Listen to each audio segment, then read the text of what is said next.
What did you witness that made you believe in ghosts? My grandmother passed away 3 years ago, after a long fight with cancer about a month before my wedding. I saw her the day before she passed, but due to work I wasn't at the hospital the day of, and was pretty upset about it. After her funeral I dreamt I was at my parents' house, but in the dream, it was my friend's house. He was saying to me how there are lots of ghosts in the house, and at that point there's a knock at the door.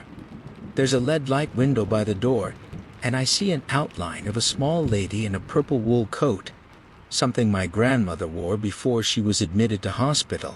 I walk to the door and open it to see her standing there. I ask her how she is as I unlock the door, and I wake up. At this point, I'm completely shaken. I get up to get some water and just process what I dreamt. After about 20 minutes I go back to bed, and eventually, after about an hour, fall asleep and begin dreaming from the exact point before I wake up, where I unlock the door and see her standing there holding a plate of my favorite food that she would always make whenever I or she visited. I hug her and ask her how she is, and she says she's fine and not to be sad because everything is going to be okay. I tell her that I love her and miss her, give her one last hug, and then I wake up. At that point, I feel happy, but when I try to tell my wife what I dreamed, I completely break down, mostly at the fact that even my dream she brought me a plate of my favorite food. It's hard to explain, but the dream felt extremely real at the point where I saw and spoke to her. Prior to that, when speaking to my friend, it felt like a normal dream. If she did visit me, I'm so glad I got one last chance to say goodbye. I have had dreams of friends and family that passed, but I've had one visitation dream. My grandparents had a joint funeral. My grandmother died during heart surgery, and 3 days later my grandfather died in his sleep while taking a nap like the saint he was. I dreamt of them in the garden. My grandmother was sitting in a chair, and Grandpop was behind her with his hand on her shoulder. The reason I think it was them visiting is because there was such love flowing out of them that you could almost see it. There was sunbeams, look in the early morning. It was just so strong and warm and comforting. The feeling was palpable, like I could fill up a jar with it to keep. The love and energy flowing out of them towards me was like no other dream I've ever had. They didn't say anything, but honestly they didn't have to. I knew what the message was. At this point, I'm completely shaken. I get up to get some water and just process what I dreamt. After about 20 minutes, I go back to bed, and eventually, after about an hour, fall asleep and begin dreaming from the exact point before I wake up, where I unlock the door and see her standing there holding a plate of my favorite food that she would always make whenever I or she visited. I hug her and ask her how she is, and she says she's fine and not to be sad because everything is going to be okay. I tell her that I love her and miss her, give her one last hug, and then I wake up. At that point I feel happy, but when I try to tell my wife what I dreamed, I completely break down, mostly at the fact that even my dream she brought me a plate of my favorite food. It's hard to explain, but the dream felt extremely real at the point where I saw and spoke to her. Prior to that, when speaking to my friend, it felt like a normal dream. If she did visit me, I'm so glad I got one last chance to say goodbye. So I used to rent a townhouse in the woods with my ex. One night, I'm out on duty when she calls me at about 3 in the morning, absolutely hysterical. I'm thinking, oh my God, somebody broke in.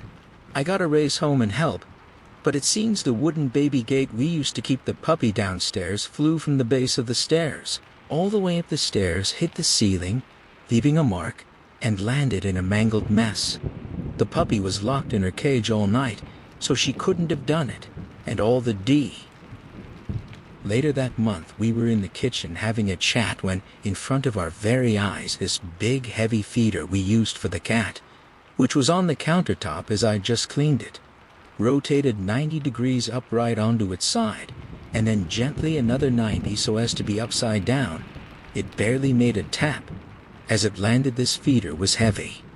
When I tried to recreate this, it made a very loud crash. How could it rotate with only a tap? More crazy things happened too. I would enter the kitchen, and then the silverware drawer would bang super loud. The animals would stare at a corner of the room and back away slowly. A dead bolted door would be wide open as soon as you turned your back to it. Oh, and the nightmares, man, you would not believe. So not saying I believe in ghosts, but damn, bud. Years ago, my husband and I were trying to see if we could get a modest house by contract for deed. We took my sister along to look at the house. It still had someone's personal effects in it, as though they had just stepped out, but was for sale. We walked all through and were hopeful. Suddenly my sister said, "Wait, I know whose house this was. This house belonged to that guy my son knew who died in his kitchen. This was Tony's house." At that precise moment, a cabinet door shot open and whacked her on the backside.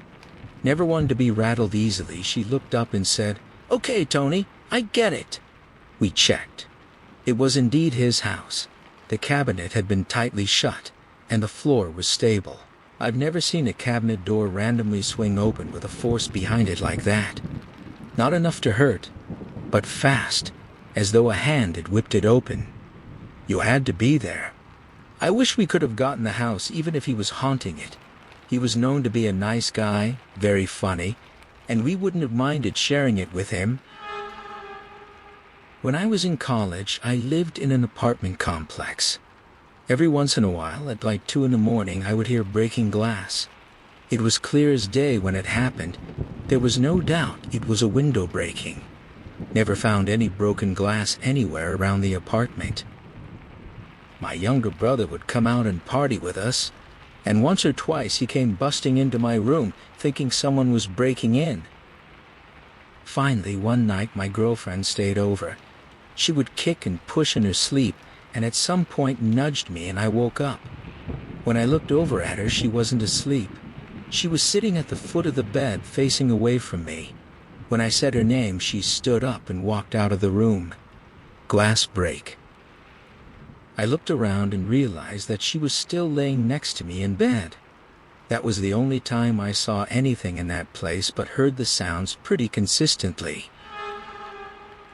I was around 10 when it started. We lived in an old 2-story house on the edge of the city, surrounded by aging power lines and across the street from a garage with an old neon sign that buzzed at night like a wasp nest. The TV in my room was a relic, a boxy thing with faux wood panels and dials that crackled when turned. One night, as I was falling asleep, it turned on by itself. Just static.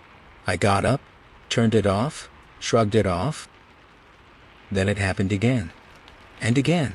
Same time. Around midnight. Sometimes the channels would start flipping rapidly. I unplugged it, and it turned on anyway the next night. My parents thought I was dreaming. Eventually I stopped sleeping in that room. But the weirdest part, years later, when I told this story online, someone asked me if we lived near radio towers, neon signs, or high voltage equipment. Apparently, all of those things can produce strong radio frequency interference. Old TVs like mine could pick them up like ghosts on a wire. So now, I don't know. Was it a haunted television? Or just a 1980s engineering flaw reacting to RF noise? The thing is, it always happened around midnight. Never earlier, never during the day. And sometimes, I swear, the static whispered. Cultural note: in older analog televisions, radio frequency interference (RFI) could cause erratic behavior, like turning on, changing channels, or showing static without input. When I was in college, I lived in these really old dorms, like hadn't been renovated in over 70 years, and the thermostat looked like the first version of one. We each had our own key card to the place. This is important for later. The doors automatically lock behind you the moment they shut. The bedroom is designed in that cabinets line close to the ceiling of each bedroom. There is also a mirror and a dresser space. Anyways, winter break came around and I decided to stay back while both of my roommates went home. It was just me and my dog for the next week or so. Both of my roommates went home to other states, so I knew there was no way they would be home at any point earlier than they said they would be. A couple of days into me being alone, I was taking a shower with the bathroom door open. I heard what sounded like a door slam in our dorm room. I peeked my head out the curtain and called out, "Hello," and called my roommates' names. No one answered. I kind of shrugged it off.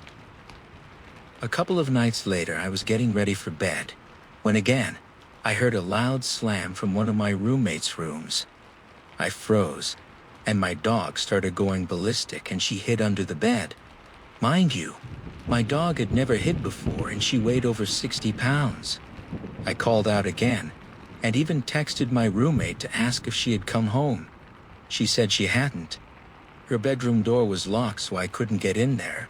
I assumed it must have been housing maintenance doing something somewhere in the building. Now that I think back, at 9 p.m. at night, honestly doesn't make sense, but I wasn't worried about it still. I kind of forgot about the situation until a week later. My roommate came into my room face pale. She asked if I had been in her room. I said there was no way and asked why. She told me to come look.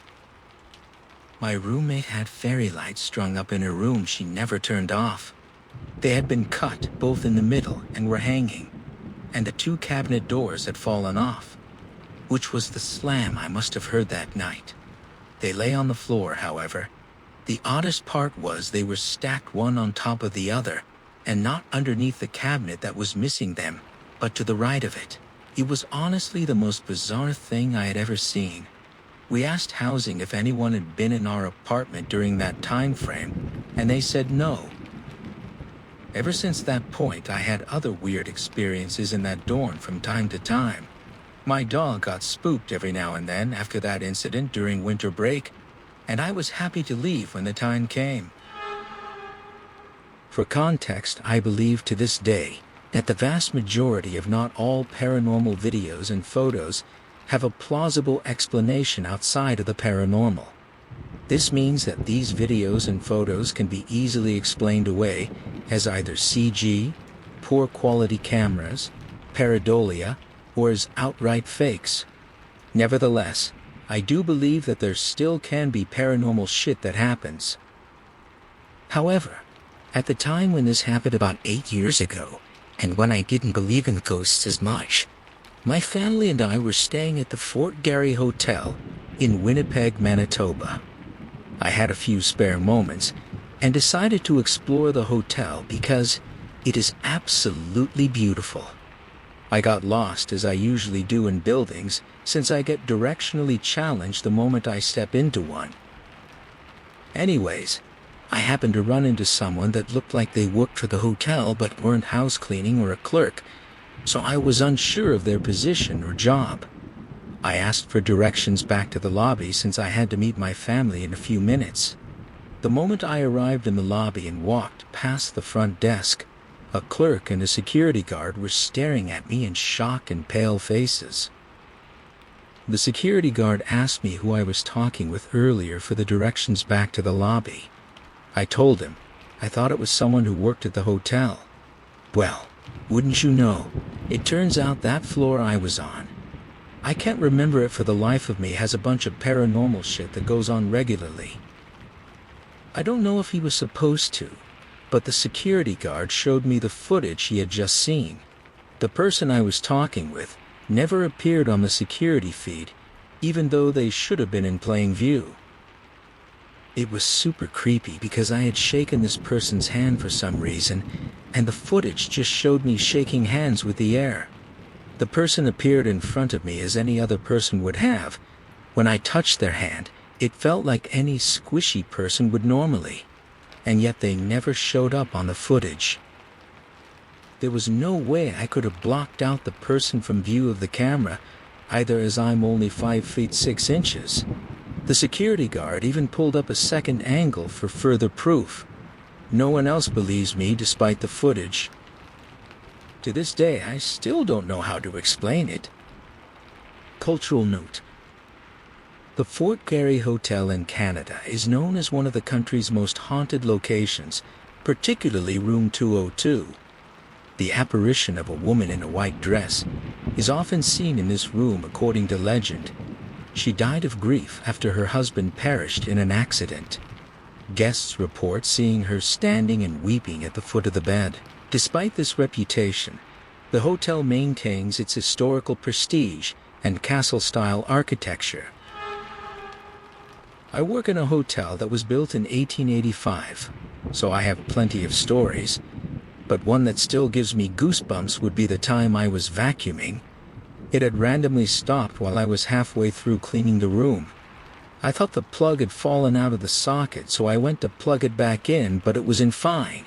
So I checked the vacuum itself, and it was switched off by there, but it had been right behind me the whole time. I switched it back on, thinking I had just bumped the switch with the hose, but after a few seconds it turned back off again. I went back and forth fighting with whatever spirit was there to keep it on, but after about 3 or 4 times I gave up and left the room, and went on to the next one where it worked fine, and continued to work well for the remainder of the cleans. Whoever was in there obviously thought it was funny to play jokes, as I never felt afraid while in there. And for anyone wondering, I did manage to make it back in there and finish cleaning before more guests arrived. When I was 3, my grandfather passed away. I don't really remember him, like at all. I know exactly what he looks though, as my grandma still has pictures of him all around her house. And I've seen the home videos of him and myself and my younger sister when she came along, of him playing with us and him lighting my candle at my first birthday, that sort of thing. There is an exception though. For years, I've had this random memory that must have occurred only a few months or so before his passing, because I'm pretty sure in this memory, I was 3 or very close to it, and my sister was around a year old. I have this very vivid memory of myself sitting at a kitchen bench, and my sister in her high chair, and my granddad playing pop-up behind the kitchen bench, like he would duck down behind the bench and doing a big pop-up surprise, making a different funny face each time. I was laughing, and my baby sister was doing the typical baby big laughing. It's nothing special in what happened or what went down, but yet it's so strong and vivid. Now, despite how vivid and strong that memory is, I was never sure if it actually happened. Like I said, I was only 3. I barely remember my granddad, and apart from that memory, the only things I really know about him are stories from my mom and grandma and from the home videos. I could totally be making it up, which is very possible given what we know about memories from young childhood fading or being twisted in the sense that we misremember or even have completely false memories. Flash forward to last year when I was pregnant with my first, and my friend group were talking about my family and what do they think baby will look like, etc. I talked about my granddad, how I barely remember him, but I have this one memory. It goes like this, but I'm not sure if it's really real. That night after catching up with my friends, I had an incredibly vivid dream. In this dream, the memory was being reenacted. I was watching my granddad pop up and down behind the counter, making funny faces and making me and my sister laugh, as I remember. But after the 5th or 6th time of him doing it, he pops up, but becomes serious, and looks directly at me.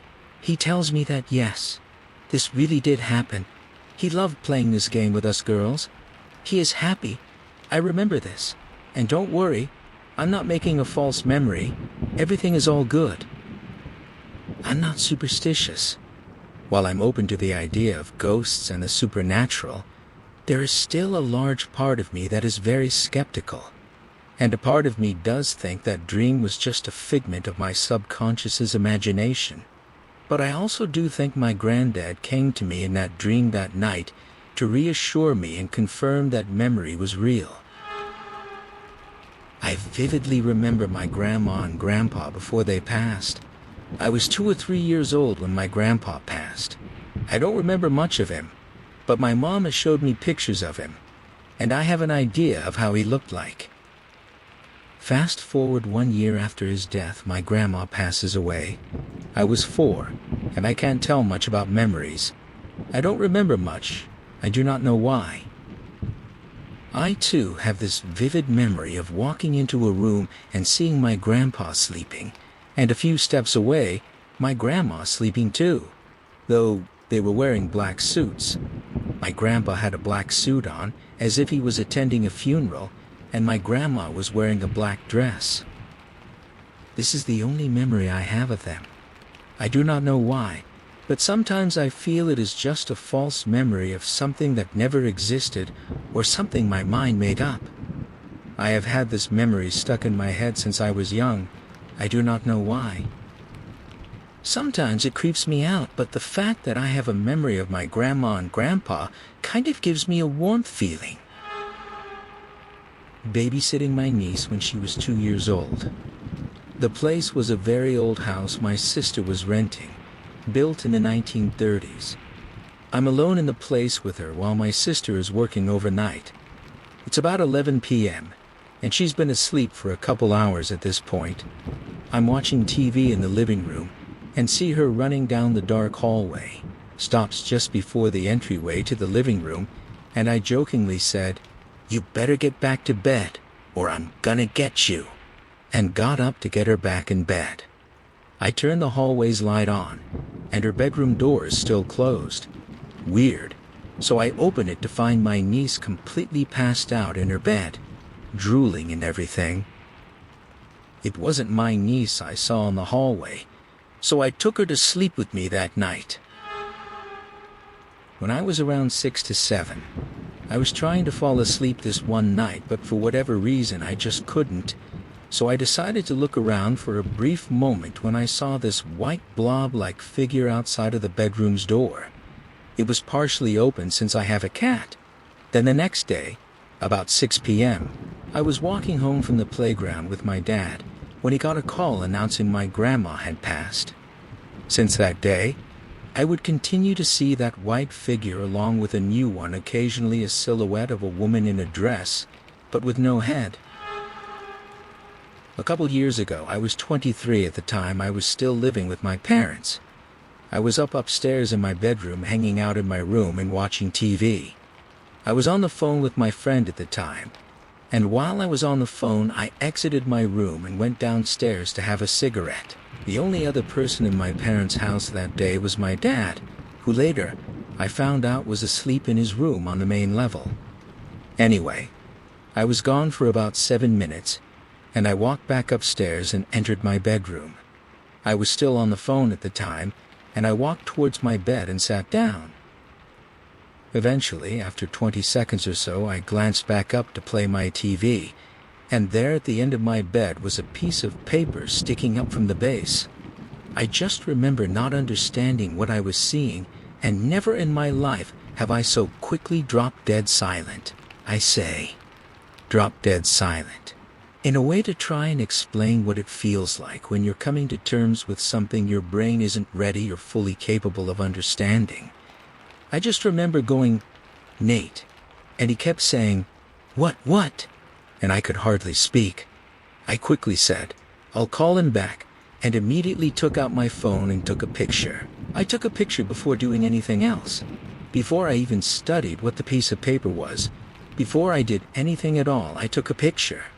I took a picture because I couldn't believe my eyes. I don't know how it got there, why it was placed the way it was, and why it looked the way it did. I'm getting goosebumps right now.